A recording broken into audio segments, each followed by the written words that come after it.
This is a pretty good question because Hank Pym has a really weird history.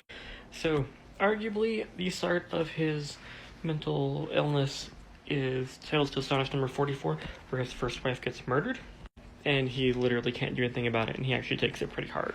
That could be argued to be the beginning of it, especially the beginning of him really committing to being a hero. Then, at one point, when he was working on some experimental gases, they fell over, they caused him psychological issues, they caused personality issues. I believe that was the beginning of when he was already Yellow Jacket, but that caused some other issues. So one of those two was really at the beginning. Also, he was built as a character with mental problems in mind. He is a trope. He is incredibly intelligent, but incredibly reclusive.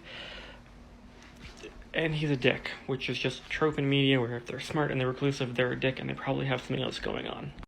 And now into a little bit of history on Hank Pym. If any of you did not know, Hank Pym is one of the few Marvel characters that has canonically beat his wife. Some of you immediately checked out when I said that, but that was not the original intent in the scene that happened. Originally, Hank Pym was supposed to accidentally have hit his wife, but the artist misunderstood what was supposed to be happening and drew it so, like, full-on Hank Pym hit his wife. And they never went back on that. They kept going even after Secret Invasion. Jocasta asked if it was really him or if it was a Skrull, and Hank says, no, he's really the one that hit Janet. I feel like that seems to be out there and talk about Hank Pym because he's a really weird character and he's kind of hated for lots of good reasons. Another interesting thing about Hank Pym is that he has personality issues. So he created the alter ego Yellow Jacket, and he claimed that he killed Hank Pym, and then later admitted that he did not, and that Yellow Jacket was Hank Pym. He also built giant robots to attack the Avengers that only he could defeat, so he could prove that he was still viable to the Avengers, because they were going to kick him off of the team, and he's one of the founding members.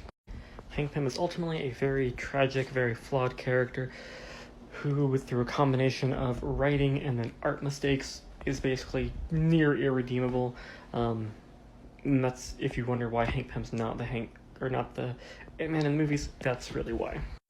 Because lots of comic fans would just be like, no, I'm not dealing with this character.